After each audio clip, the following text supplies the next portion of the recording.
My name is Spencer. I am 32 years old, and for 7 years I thought I had the perfect marriage. My wife, Jessica, and I seemed solid. We had a comfortable suburban life in Portland, Oregon. Everything felt right until it was not. She started working late. Her gym sessions became longer. Something felt off, but I trusted her. One random Tuesday evening, everything changed. The life I built was about to collapse, but what happened next was even more shocking. Before I continue, I want to know where you are watching this from. Drop your city, state, or country in the comments below. And if you are new here, hit that like button and subscribe to the channel. Because what I am about to tell you proves that sometimes karma works fast, but patience works even better. Let me explain. I met Jessica 8 years ago at a mutual friend's barbecue during the summer. She was a marketing coordinator, and I was an architect at a mid-sized firm. The moment I saw her laughing near the grill, holding a glass of white wine, something clicked. We spent that entire evening talking about everything and nothing. She had this energy that pulled me in. Our courtship was simple but beautiful. We took hiking trips to Mount Hood on weekends. We went to coffee dates at local roasters in the Pearl District. We shared a love for indie music and spent Saturday nights at small venues watching bands nobody had heard of yet.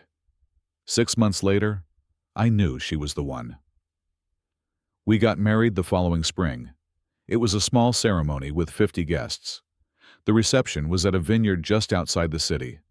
Her father gave a toast about how he could see I loved his daughter by the way I looked at her. I meant every bit of it. We bought a 3-bedroom house in a quiet neighborhood 2 months after the wedding. We had 2 cars, a golden retriever named Copper, and what felt like a perfect life taking shape. Our daily routines became comforting rituals. Morning coffee together before work. Weekend trips to the farmer's market. Friday night dinners at our favorite Thai restaurant on Division Street. I felt secure. I believed we communicated well.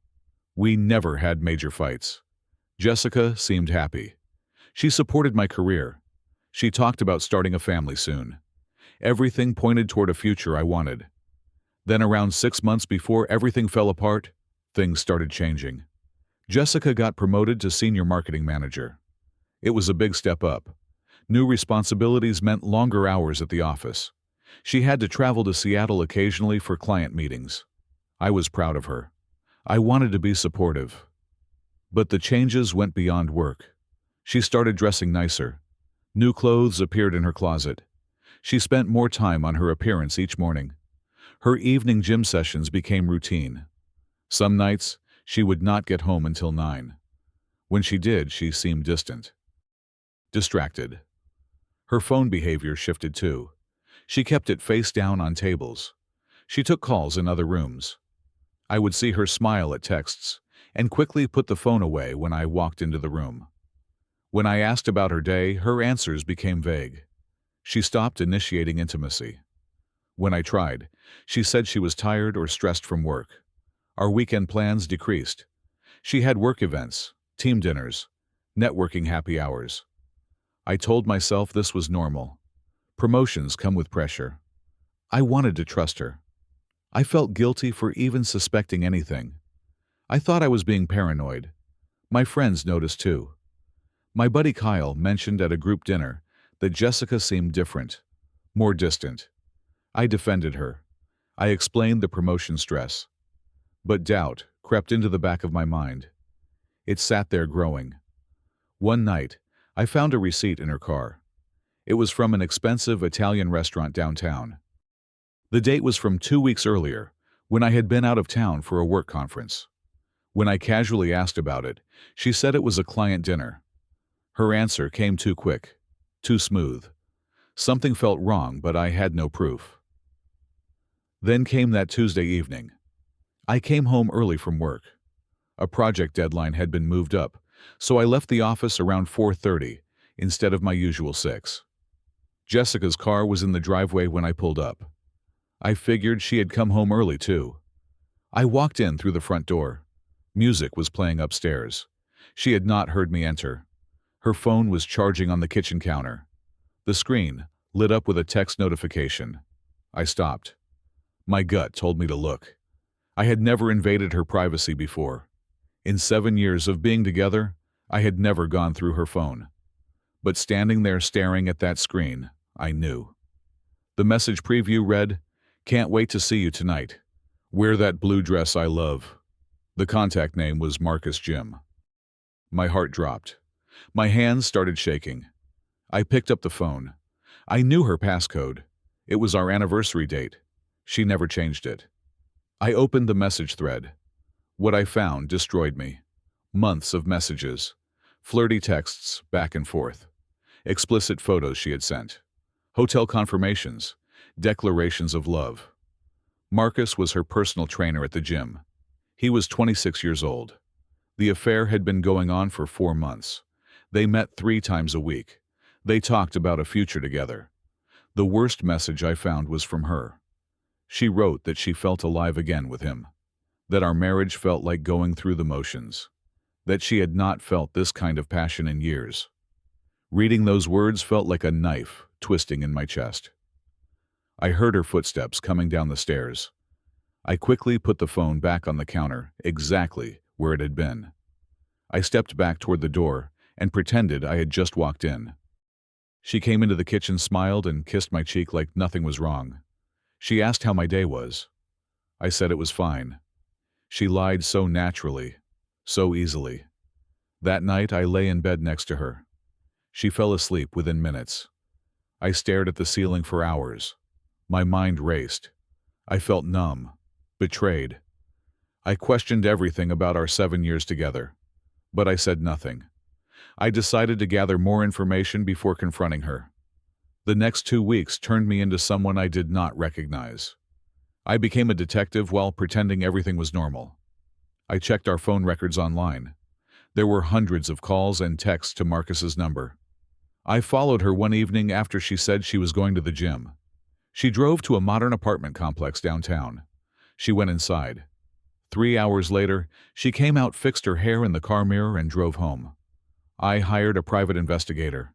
I needed concrete evidence for a potential divorce. The PI delivered within a week. Photos of Jessica and Marcus kissing outside the gym. Entering a hotel together on a Thursday afternoon. Holding hands at a park. Video footage of them laughing together, clearly intimate, clearly in love. My emotional state became darker each day. Rage mixed with profound sadness. I felt like a fool. I questioned my self-worth. Had I not been enough? Had I failed her somehow? I confided in Kyle. He suggested I confront her immediately, but I decided to wait. I wanted to plan carefully. I wanted all my evidence organized before I acted. Jessica became more careless as time went on. She left her work phone logged in on the dining table. Marcus called during dinner one night. She ignored it, but smiled when she saw his name. I found hotel receipts in her purse when looking for the car keys. Gifts she had never shown me hidden in her gym bag. My work performance suffered. I lost focus in meetings. I stopped eating properly. I lost 8 pounds in 2 weeks. My boss asked if I was okay. I told him I was dealing with some personal issues. That was an understatement. Then came the breaking point. Jessica sat me down one Sunday morning. She said she needed space. Maybe we should try a separation. She blamed my work stress. She said we had grown apart. She suggested we try therapy. The audacity shocked me. She was preparing to leave me while carrying on an affair, and she was making me the problem. She was controlling the narrative. I knew about Marcus. I knew about the affair. I knew about every lie. But she thought she was in control. She thought she could manage the situation. She had no idea what was coming. Before I could confront Jessica, karma arrived on its own. She came home one evening crying hysterically. Her makeup was ruined. Mascara streaked down her face. I played the concerned husband. I asked what happened. Through sobs, she told me. Marcus had broken up with her. He ended it that afternoon. She was devastated. As the details emerged, the situation became almost poetic. Marcus had never intended a serious relationship. He had an actual girlfriend his own age. The girlfriend had found out about Jessica. She confronted Marcus. He chose his girlfriend. Marcus told Jessica she had been a fun distraction, but he was not leaving his real relationship for her. Jessica felt used, betrayed. The irony was not lost on me. She was experiencing exactly what she had done to me. She sought comfort from me. She cried on my shoulder. She said she had made a terrible mistake. But even then, she did not confess the affair directly. She framed it as an emotional connection with her trainer that went too far. She minimized it. She still lied. I comforted her coldly, knowing the full truth. She said she wanted to fix our marriage. She begged for a second chance without admitting the full extent of what she had done. I felt satisfaction watching karma work. But it was not enough. She was heartbroken over Marcus, yes. But she had not faced complete consequences. She had not lost everything the way she deserved to. I wanted her to understand the full weight of her choices. I scheduled a marriage counseling session. Jessica was relieved. She thought I genuinely wanted to work on our marriage. She had no idea what I had planned. The appointment was on a Thursday afternoon. We sat in the therapist's office. The counselor asked us to share what brought us there. I started. I said I wanted Jessica to be completely honest about what had happened. I asked her to tell the truth about her relationship with Marcus. Jessica gave a sanitized version. She admitted she got too close to her trainer. She called it an emotional affair. She said she realized her mistake and wanted to recommit to our marriage. Then, I calmly pulled out a folder from my bag. I presented the evidence: printed text messages, hotel receipts, photos from the private investigator. I laid them out on the coffee table between us. The therapist looked shocked. Jessica's face went pale. She tried to explain. She tried to minimize. But the evidence spoke clearly. I laid out the timeline. 4 months of a physical affair. Hundreds of lies. Gaslighting me into thinking I was imagining things. Making me doubt my own instincts. I stated clearly that the marriage was over. This was not therapy. This was documentation for the divorce. Jessica broke down. She begged. She promised to end all contact with Marcus, which was already done anyway. She said she would do anything to save the marriage. I refused. I explained that I had lost all respect and trust for her. She had destroyed the foundation we built. There was nothing left to save.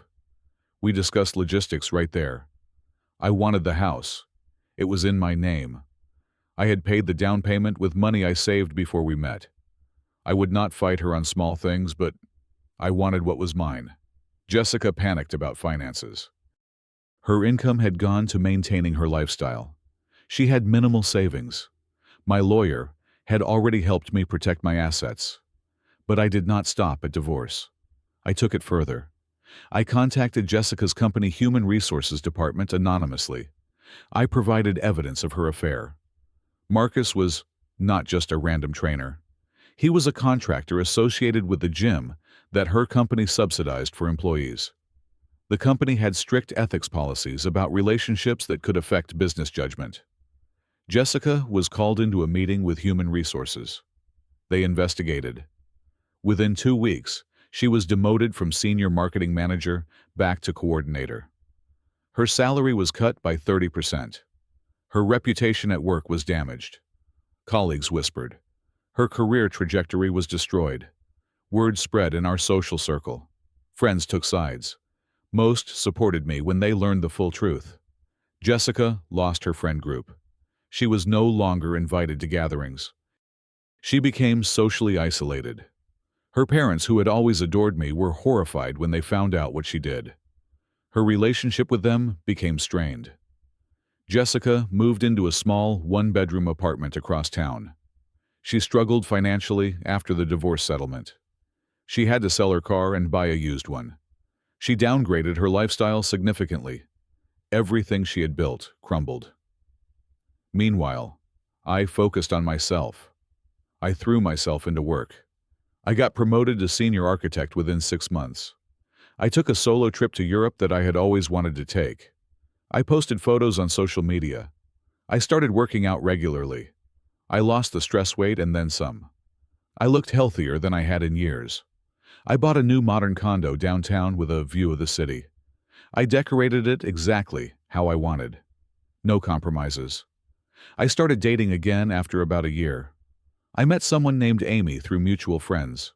She was genuine, kind. We built something real based on honesty and mutual respect.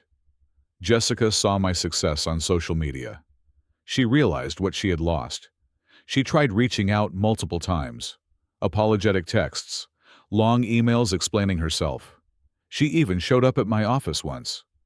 I was polite but firm. I told her I wished her well, but I wanted no contact. I had moved forward. She was part of my past, not my present. The final twist came about 18 months after everything ended. I learned through a mutual acquaintance that Marcus and his girlfriend got engaged. They were planning a wedding. Jessica had lost everything: her marriage, her career momentum, her financial stability, her social circle, her family's respect, and the man she threw it all away for was marrying someone else. She was forced to confront that her choices led to the complete collapse of her life. She had no one to blame but herself. No one felt sympathy for her. She made her bed, and now she had to lie in it. Every consequence she faced was a direct result of her actions. Looking back now, 2 years later, I am at peace. The initial months were difficult. I dealt with anger, self-doubt. I questioned my judgment. How had I not seen the signs earlier? Why had I trusted so completely? Therapy helped me process the betrayal. I learned that her affair reflected her character, not my worth. Support from friends and family was crucial. They reminded me of my value when I forgot it myself. I threw energy into my passions. My architecture work thrived. I went on more hiking trips. I traveled. I reconnected with old hobbies I had abandoned during the marriage. I started playing guitar again. I had stopped during my relationship with Jessica because she always complained about the noise. I volunteered with Habitat for Humanity on weekends. Building homes for families who needed them gave me purpose beyond my career. It reminded me that life was bigger than my pain. My relationship with Amy grew into something healthy. She knew my story. She appreciated my honesty and the growth I had gone through. We communicated openly. We respected each other's boundaries. We built a genuine partnership. I learned what red flags to watch for, but I also learned how to trust again. It took time, but I got there. I realized the affair was not my failure. It was Jessica's choice. It was her character flaw. I could have been the perfect husband, and she still might have cheated. Some people are just wired that way. They are selfish. They chase temporary excitement without considering consequences. That was on her, not me. My approach to handling everything was not about revenge in the traditional sense. It was about accountability. I did not fabricate anything. I did not lie. I simply ensured that the truth came to light. Letting karma work naturally felt good, but ensuring she faced full consequences felt necessary. Not from spite, but from a belief that actions must have consequences.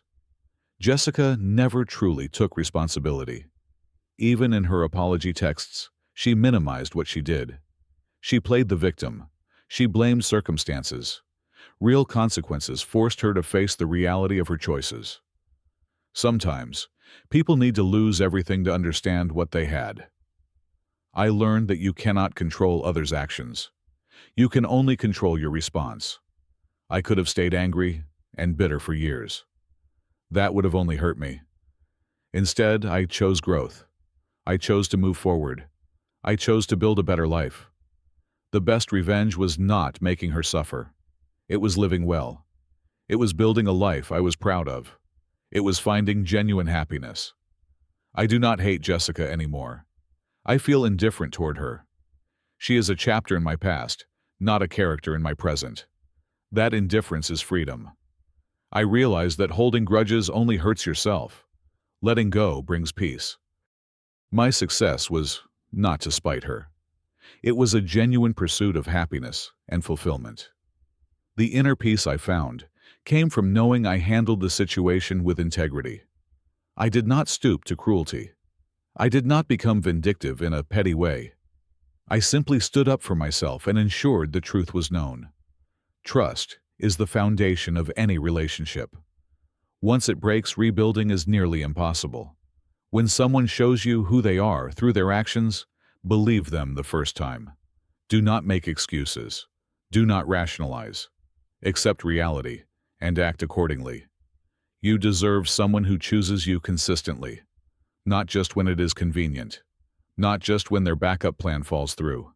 Someone who chooses you every single day, even when it is hard, even when temptation exists. That is real love. That is real commitment. Sometimes the worst betrayals lead to the best transformations. I would not change my past because it led me to where I am now. It taught me lessons I needed to learn. It made me stronger. It showed me what I truly deserve. The pain was temporary. The growth was permanent. Here is what I learned about karma and consequences. Karma exists, but you can help it along by standing up for yourself. Not through cruelty or pettiness, but through truth and boundaries. Walking away with dignity is one of the most powerful things you can do. Building a new life is the ultimate success. It shows that someone else's betrayal does not define you. Your response defines you. When someone wrongs you, how do you respond, with bitterness or with growth? The choice defines not them, but you. I chose growth. I chose peace. I chose a future that was better than my past. And that made all the difference. Sometimes the best thing that happens to you is what you thought was the worst, because it frees you to find what you truly deserve. My marriage ending was devastating, but it opened the door to a life I never imagined. A life with real happiness, real trust, real love. Jessica did me a favor, even if she did not mean to. She showed me what I did not want, which helped me find what I did. So now I want to hear from you. Have you ever been betrayed by someone you trusted? How did you handle it? Did you let karma do its work, or did you take action? Drop your story in the comments below. And if this resonated with you, hit that like button. Subscribe to the channel if you have not already. Share this with someone who might need to hear it. Your support means everything and helps this community grow. Thank you for listening to my story. I know it was not easy to hear, but I hope it helps someone out there who is going through something similar. Remember that you are stronger than you think. You deserve better than someone who lies to you, and your future can be brighter than your past. Take care of yourselves, and I will see you in the next one.